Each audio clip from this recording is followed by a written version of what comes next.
YCP ప్రభుత్వ అవినీతి వైఫల్యాలపై మండల స్థాయి నుంచి రాష్ట్ర స్థాయి వరకు ఛార్జిషీట్లు రూపొందించి ప్రజల్లోకి తీసుకెళ్లాలని బీజేపీ రాష్ట్ర నాయకులకు ప్రధాని నరేంద్ర మోదీ దిశానిర్దేశం చేశారు.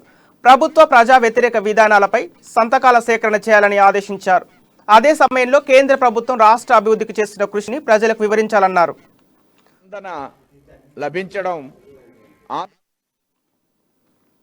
ఒకప్పుడు గుజరాత్, కర్ణాటక, ఏపీలో పార్టీ పరిస్థితి ఒకేలా ఉండేదని, ఆ రెండు రాష్ట్రాల్లో పార్టీ ఇప్పుడు పటిష్టమైందన్నారు. కానీ ఏపీలో పరిస్థితి బాలేదని చెప్పారు. రాష్ట్రంలో పార్టీ పటిష్టానికి అందరూ కృషి చేయాలని ప్రధాని మోదీ సూచించారు. విశాఖ పర్యటనకు వచ్చిన ప్రధాని మోదీ రాత్రి సుమారు గంటన్నర సేపు పార్టీ రాష్ట్ర శాఖ కోర్ కమిటీ సభ్యులతో సమావేశమయ్యారు. పరిచయ కార్యక్రమం ముగిసిన అనంతరం నేతలు మాట్లాడే సమయంలో ప్రధాని మోదీ కీలక వ్యాఖ్యలు చేశారు.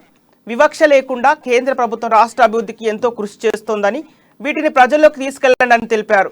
మండల, నియోజకవర్గ, జిల్లా, రాష్ట్ర స్థాయిలో ప్రభుత్వ అవినీతి లోపాలు తీవ్ర స్థాయిలో ఎండగట్టాలని పేర్కొన్నారు. ఏ విధంగా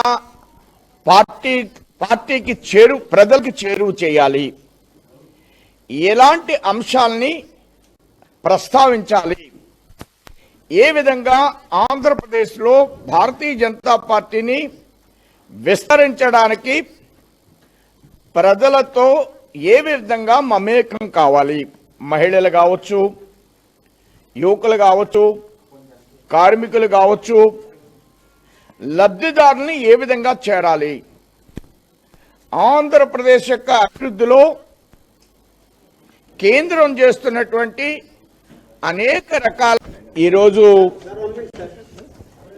ప్రధానమంత్రి